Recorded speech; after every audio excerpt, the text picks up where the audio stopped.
Assalamualaikum warahmatullahi wabarakatuh. Kami dari kelompok 5 akan menjelaskan tentang produksi ujaran.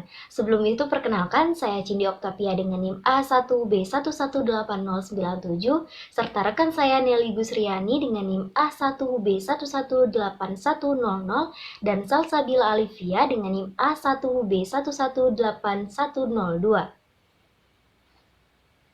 Baiklah, kami akan langsung saja menjelaskan tentang produksi ujaran. Pembahasan pertama itu ada langkah umum dalam memproduksi ujaran. Proses dalam memproduksi ujaran dibagi menjadi 4 tingkat. Yang pertama itu tingkat pesan, yang kedua tingkat fungsional, ketiga tingkat posisional, dan yang keempat tingkat fonologi. Yang pertama itu tingkat pesan, di mana pesan yang akan diproses. Yang kedua tingkat fungsional, di mana bentuk leksikal dipilih lalu diberi peran dan fungsi sintaktik. Yang ketiga itu tingkat posisional, di mana konstituen dibentuk dan afiksasi dilakukan. Dan yang terakhir itu tingkat fonologi, di mana struktur fonologi ujaran itu diwujudkan. Pada tingkat pesan, pembicara mengumpulkan nosi-nosi dari makna yang akan disampaikan. Untuk lebih jelasnya, saya akan memberikan contoh. Contohnya itu, Tuti sedang menyuapi anaknya. Nah, nosi-nosi yang ada pada benak pembicara ada yang pertama itu adanya seorang anak. Yang kedua, dia seorang wanita. Yang ketiga, dia sudah menikah. Yang keempat, dia sudah punya anak. Yang kelima, dia sedang melakukan suatu perbuatan. Dan yang keenam, itu adalah perbuatan itu adalah memberi makan pada anaknya. Kemudian pada tingkat fungsional yang diproses ada dua hal. Yang pertama, memilih bentuk leksikal yang sesuai dengan pesan yang akan disampaikan dan informasi gramatikal untuk masing-masing bentuk leksikal tersebut. Misalnya, dari sekian orang dan wanita yang dia kenal, wanita yang disebut adalah Tuti. Dan kata ini adalah nama orang perempuan. Perbuatan yang dilakukan diwakili oleh verba dasar suap. Antara dua argumen Tuti dan anaknya.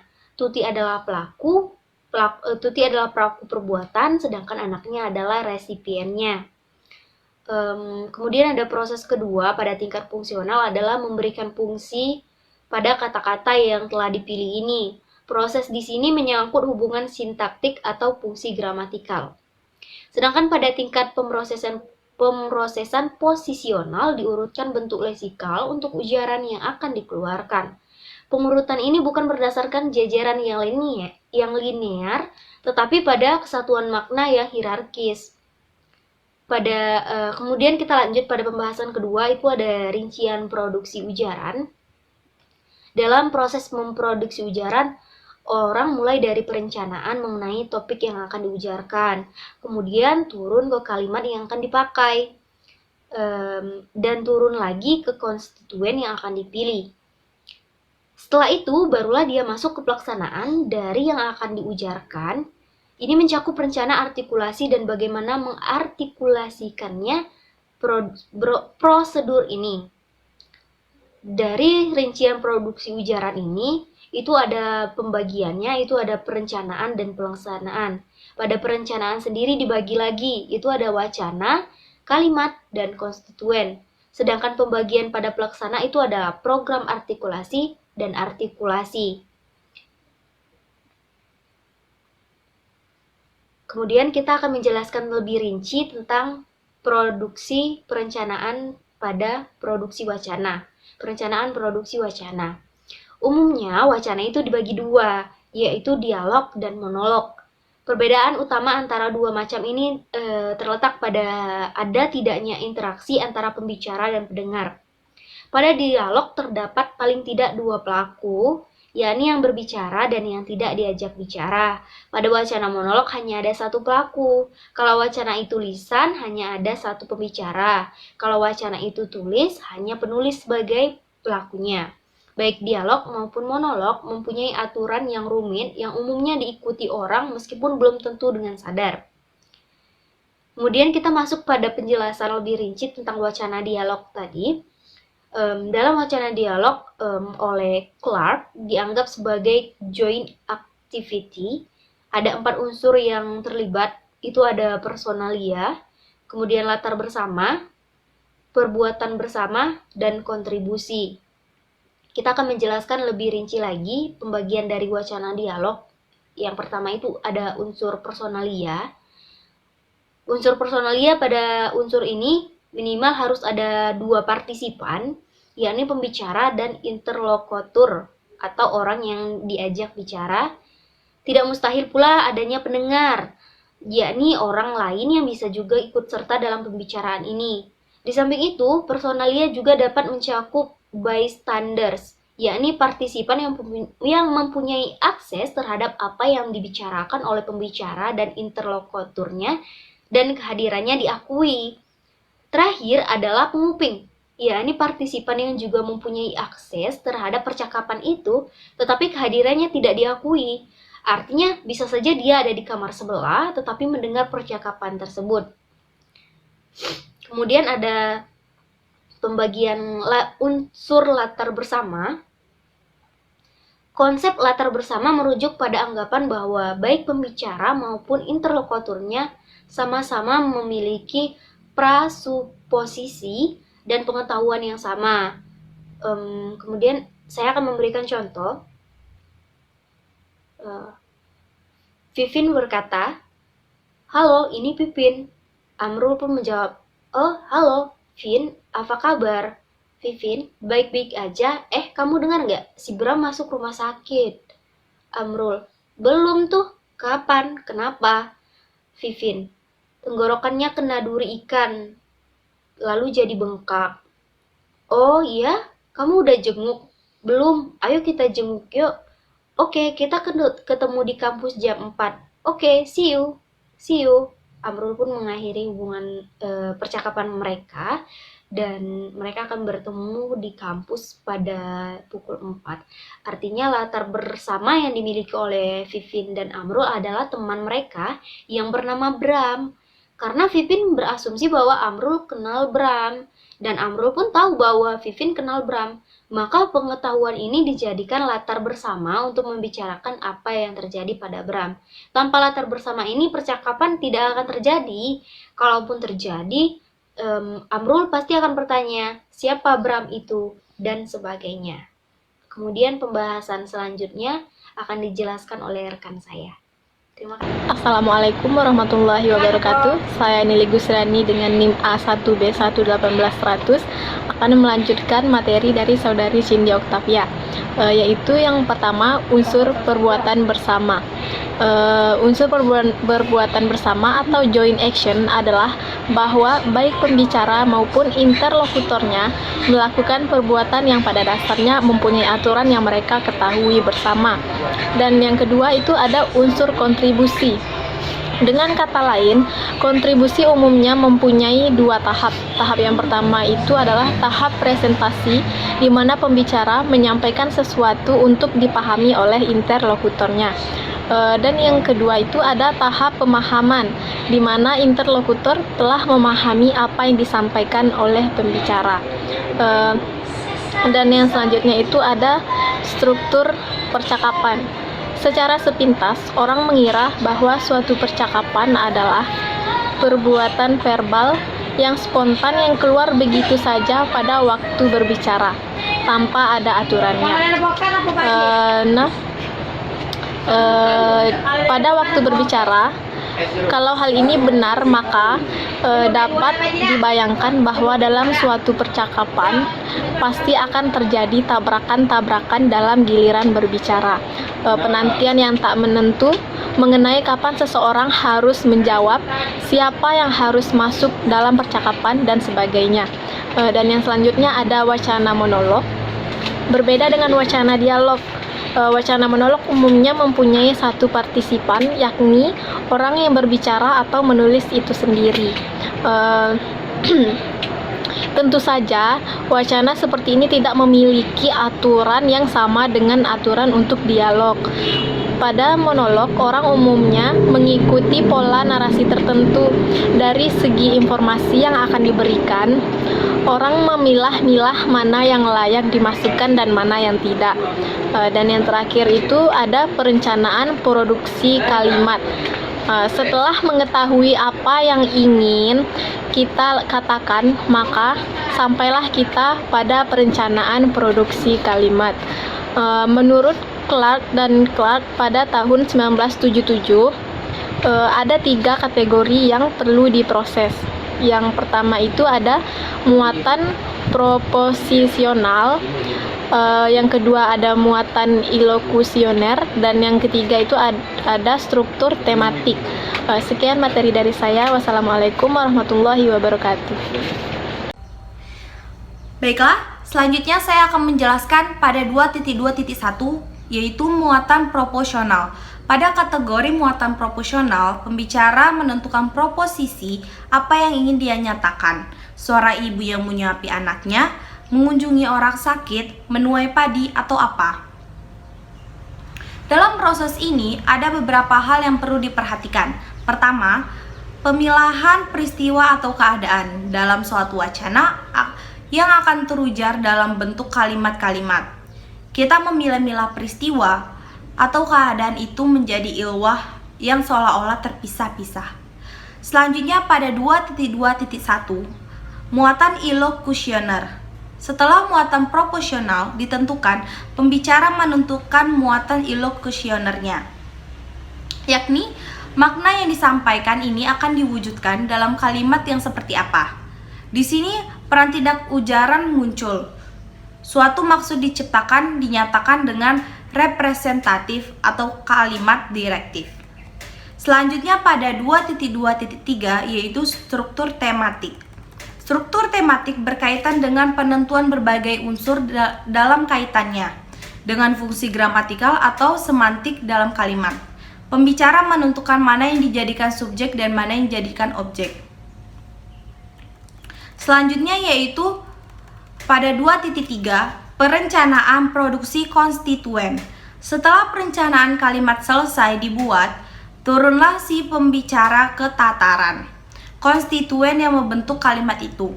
Di sini di pilihan kata yang maknanya tepat seperti yang dikehendaki. Seandainya referensinya adalah seorang pria, maka kalau dia benci orang itu, pilihan kata dia mungkin adalah si brengsek atau si bajingan itu, dan seterusnya dan sebaliknya. Bila pembicara adalah pengagum pria itu, bisa saja pilihannya adalah si tampan. 3. Hubungan antara komperensi dan produksi. Orang dapat merektif kata hanya bila dia telah menyimpan kata itu dalam memori dia sebelumnya. Dengan kata lain, suatu kata dapat diproduksi hanya bila ada komperensi sebelumnya. Karena itu, masalah produksi tidak dapat dilepaskan dari komperensi. Bahkan dalam penelitian-penelitian mutakhir, terutama oleh para psikolog dari kelompok Connexiones, menurut Bloch dan Livert pada tahun 1994 dan menurut Bloch dan Griffin pada tahun 2000, produksi merupakan cermin balik dari komperensi. Orang menerima input untuk kemudian disimpan dalam memori. Pada produksi, kata yang tersimpan itu dapat dicari kembali untuk kemudian diujarkan. Untuk mencari kata itu, tentunya diperlukan proses eliminatif dengan kata memanfaatkan fitur-fitur yang ada pada kata ini, baik fitur semantik, sintaktik, maupun fonologis. Mengujar apa yang dicari itu tidak selamanya lancar. Kadang kita harus berhenti untuk mencari kata yang tepat. Kadang kita keluar dengan ucapan yang keliru. Baiklah, kali ini kita masuk pada sesi pertanyaan. Kali ini saya akan menjawab pertanyaan pertama, itu dari Zulfatul Maula dengan NIM A1B118126. Pertanyaannya, pada unsur personalia apakah harus ada interlokutornya? Jika tidak ada, apakah itu dapat dikatakan unsur personalia? Jadi unsur personalia ini harus minimal harus ada 2 partisipan, yaitu pembicara dan interlokutornya. Atau interlokutor itu kan orang yang diajak bicara. Karena unsur personalia ini merupakan bagian dari wacana dialog, berarti harus ada interlokutornya. Jika tidak ada interlokutornya, itu tidak dapat dikatakan unsur personalia. Mungkin itu dapat masuk pada wacana monolog. Kemudian yang kedua, saya akan menjawab pertanyaan dari Muhammad Fadel dengan NIM A1B118116. Pertanyaannya adalah, berikan contoh lebih detail dari tingkat pesan dalam langkah umum memproduksi ujaran. Jadi saya akan menjelaskan contohnya itu, Tuti sedang menyuapi anaknya. Nah, pesan yang dapat kita ambil dari contoh tersebut itu kan Tuti sedang menyuapi anaknya. Yang pertama, dapat kita simpulkan Tuti itu dia seorang wanita. Kemudian pesan yang kedua, dia sudah menikah karena dia sedang menyuapi anaknya. Yang ketiga, berarti dia sudah punya anak. Dan yang keempat, dia sedang melakukan perbuatan. Yang kemudian selanjutnya itu, perbuatan yang dia lakukan tersebut adalah memberi makan. Nah, itu adalah tingkatan dari pesan dari contoh yang saya berikan. Terima kasih. Baiklah, nama saya Salsabila Olivia dengan NIM A1B118102. Saya ingin menjawab pertanyaan dari Nuraini Oktavia, yaitu pada muatan proporsional dalam suatu wacana yang akan terujar dalam bentuk kalimat-kalimat, kita memilah-milah peristiwa atau keadaan itu menjadi ilwah yang seolah-olah terpisah-pisah. Nah, itu saya memberikan contoh kepada resepsionis muda dan dan seorang pasien tua. Dari itu kita berbicara tentang resepsionis yang muda dan berbicara dengan seorang pasien yang tua. Kita harus menyapa dengan baik karena dia adalah seorang resepsionis yang muda, harus menyapa seorang yang lebih tua. Dengan contoh, kita menggunakan kodrat bahasa kita. Dengan misal bagi orang Jawa, contohnya itu jupuken upo iku, yaitu ambillah upo itu, atau jupuken sugo iku, itu ambillah nasi itu. Dan ada contoh lain, yaitu jika kita melihat seseorang wanita yang cantik memiliki gaun yang bagus, ada kalimat-kalimat yang tepat untuk kita berikan kepada seseorang tersebut. Dengan contoh, ada seorang wanita, wanita itu cantik. Wanita itu cantik. Dia memiliki gaun itu yang sangat bagus. Maksud dari memilah-milah kata-kata yang tepat dalam muatan proporsional. Pemilahan peristiwa atau keadaan. Wacana yang akan terujar dalam bentuk kalimat-kalimat, kita memilah-milah peristiwa dengan keadaan yang itu menjadi ilwah yang seolah-olah yang terpisah-pisah. Jadi kita harus memilih sesuatu yang terpisah-pisah.